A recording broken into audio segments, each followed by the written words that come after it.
We have John Landman, Vice President of Sales at Teradek, and he is going to talk to us about the emerging format and what it means. And we'll have a little time for questions at the end. Take it away, John. Well, thank you, everyone, for waiting for me. I'm sorry I was called back on the stand. As you know, everything at this trade show is always crazy busy, and it's great to see that over the last couple of years it's growing. Who would have believed it? And how many people are there? Everyone put their hands up who's doing streaming at the moment? Can I assume that the majority of people are doing streaming? Okay, great. And I would imagine that most of us in this industry for the last 3 or 4 years have been using the protocols that are out there at the moment for us, which is about the H.264 encoders. They have become really the staple of our industry. I remember I'm getting old. About 10 years ago, I sold my first H.264 IP encoder for $59,000. It was a Tamberg encoder. It was 1 RU, and I sold it to a company in Newport and in California to do some streaming. And at that time, we were doing. We were just starting to get into the SDI world. We were just starting to get into the high def world, and we were doing a decent stream at about 10 megabits per second. And back in that time, that was acceptable. There weren't many people that could view that kind of bit rate, but over the years, compression has got better. As I said, 264 has become really the staple of streaming. But I think that this is a huge year for us. You get those times when we move from MPEG-1 to MPEG-2 to H.264, and at last, 265 has become a reality. If anyone is getting the time to come and look at what we're doing on the stand, I've got some phenomenal examples that actually show the difference in quality between a 1 megabit per second 265 encode and 264. And those that have seen it, you're really shocked about how good this is and the way that we do that encoding. A lot of the technology that has allowed us to do this, hasn't been available. And what I mean by that is the way, or one of the biggest differences between the way 264 encodes and 265 encodes is that we have these things called macro blocks, which an encoder looks at a particular piece of video, and then it creates like a shoebox at each area and then encodes it. And the blocks are about this big, typically in 264. Well, with the much higher processors that we have at the moment, what's been implemented in H.265 is the ability to look at much smaller boxes, which gives us a better algorithm, actually. Over the last 2 years, I would say that we've been working on H.265 encoders, and one of the challenges is because when you pour a lot more power into an encoder or into a chip, the thing gets very, very, very hot. And I wish I could show you some of the pictures of some of the melted chassis that we have over the last few years, because if you know anything about Teradek, you'll know that we like to do things very, very small. We've always been a company that has been known for creating very small boxes that do very high quality streams. So at NAB, we launched the Cube H.265 encoder, which again is a very boring black box, but it looks exactly like all of our other encoders, but we have this little mark here that says HEVC. So why should you go or move over to H.265? Everyone's very happy with 264. It seems to be working really well. Apart from the fact that, yes, it's going to save us all bandwidth. Who cares about bandwidth, right? Give me a break. You plug an Ethernet cable in, and nowadays you get 10, 20 megabits per second. Is that true? No. quite typically, if you do a sustained bitrate test over the network that you're testing, you typically get half of the bandwidth that you thought that you were going to get, and sometimes it often dips lower than that. So obviously, having the ability to send the same quality at half the bit rate is going to give us a better chance of getting a good quality stream to the end user, right? That's the biggest assumption. How many people here are doing streaming from remote locations, meaning not over an Ethernet connection, but over either a Wi-Fi connection or a cellular connection? One of you. Guys, you got to get out of your chairs and into the fields. But you know, they're challenged as well. You know, they're probably more challenged because we're all using the cellular companies, and we are charged typically, you know, per megabyte or gigabyte that we use. So let's assume tomorrow that you move to H.265 and you take a feed and you send it up to the cloud. What can you do with it? Anyone know what you can do with it at the moment? Where can you see it? Nowhere, because no one can bloody play the thing. So great. We came out with these great encoders, and we're saving people half the bit rate, or we're increasing the quality by 2, whichever way you want to look at this. But yet, no one's watching it, or no one can watch it. Does anyone know why? Well, over the last year or 2 years, the H.265 consortium has been scaring the licensees of those that want to use 265 and been threatening to charge companies for the license fee to either decode it, i.e. view it on a browser, or encode it. It seems like these arguments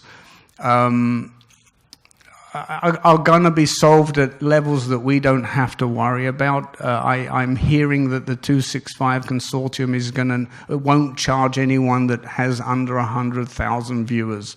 Is there anyone here with over 100,000 viewers? Okay, then you'll be paying for everybody. Thank you. But, you know, I'm getting more and more people walking up to me at the show saying, you know, yes, they're going to start adopting 265, and yes, they will be starting to support it. So I think that for us in the industry, we're really at that first stage of, you know, getting in, or we're starting to see a sea change, slowly but surely, from end to end into H.265. That being said, we can't use H.265 at the moment for the reasons that I've said.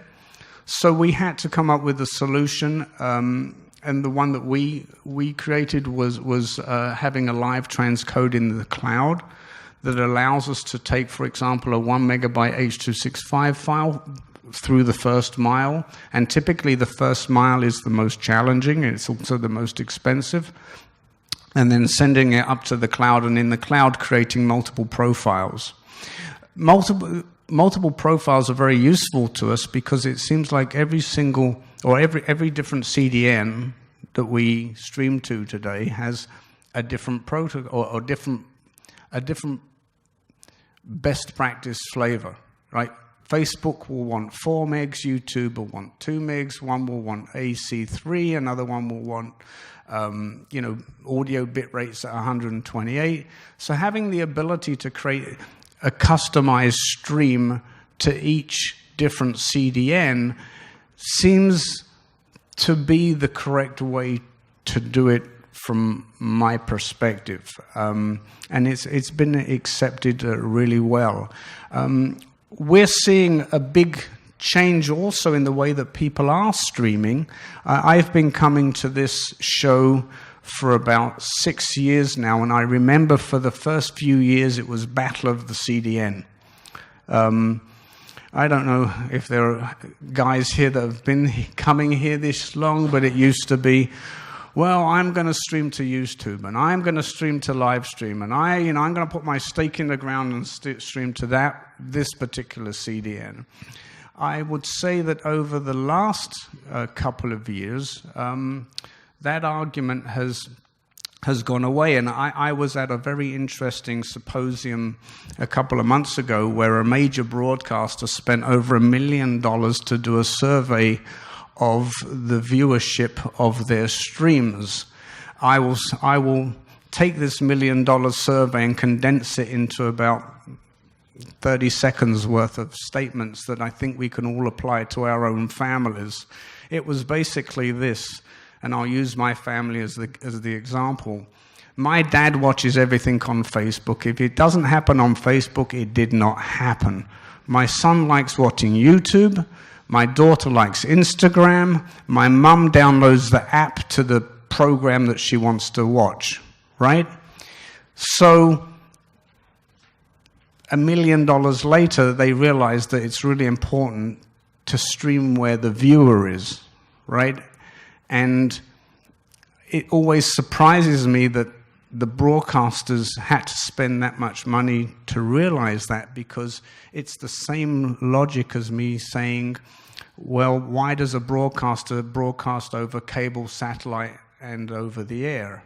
You know, they go where the audience is, which is cable, satellite, and over the air. And I think that that's now happening in the world that we're living. We're now realizing that we've got to go to where the audience is, because why do we stream? We stream to be seen. So if we want to be seen by the maximum potential viewership, we have to go to where that viewer is. We can't tell them, you have to find me on YouTube, or you have to friend me over here. You really have to go where all of those customers are. So again, having the ability to be efficient in our encode and support the higher qualities. How many people are streaming in 4K? Nobody? Do you think this time next year you won't be streaming in 4K? It's a definite maybe?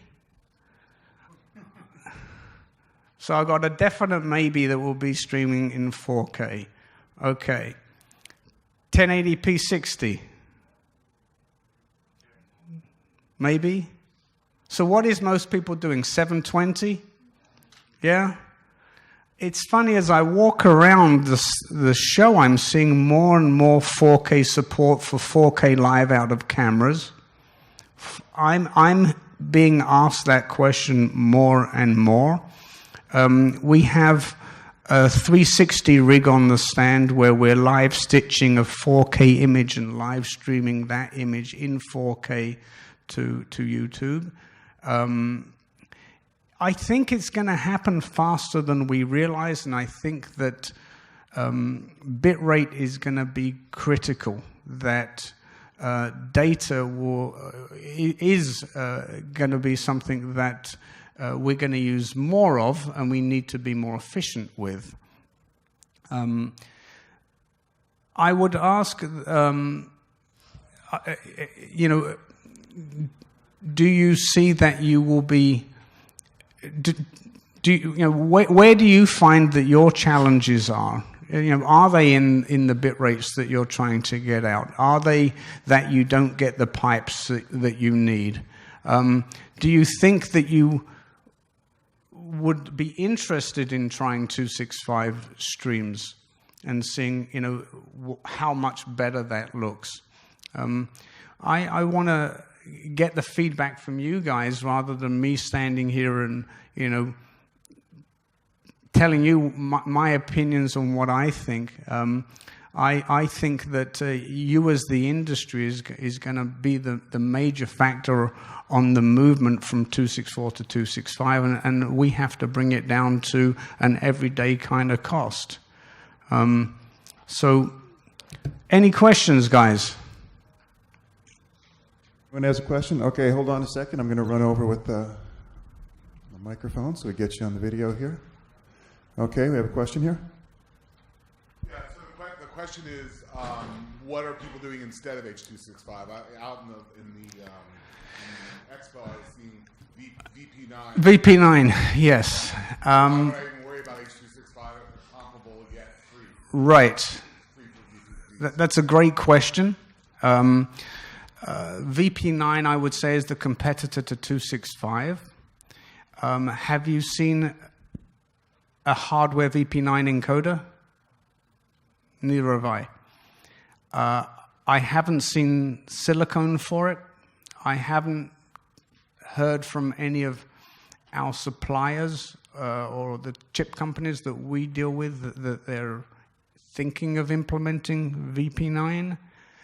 That being said, I know that there are certain large social media CDNs that are throwing the VP9 word around. I think a lot of that has to come down with the fact that they're using it as a battering ram against the licensing fees of 265. VP9 is very comparable quality-wise with 265. So I don't really see that there's a big organization or a big drive for VP9. But we have to keep our options open, and maybe it will come a time where we create an encoder that will use multiple different protocols depending on where we're streaming to or the bandwidth that we have or the way that we are connecting. Different connections deal with errors, latency, all those kinds of jitter in different ways, and there may be some environments where VP9 would behave better than H.265. But again, I think at this point in time, no one is designing any hardware. And 265, there's a lot of people designed hardware. We can take one more quick question if we have one. All right, we have one right here. Hi, how about the AV1 codec? Have you ever heard of that? V1. Yeah, I mean, there's lots of really good codecs out there.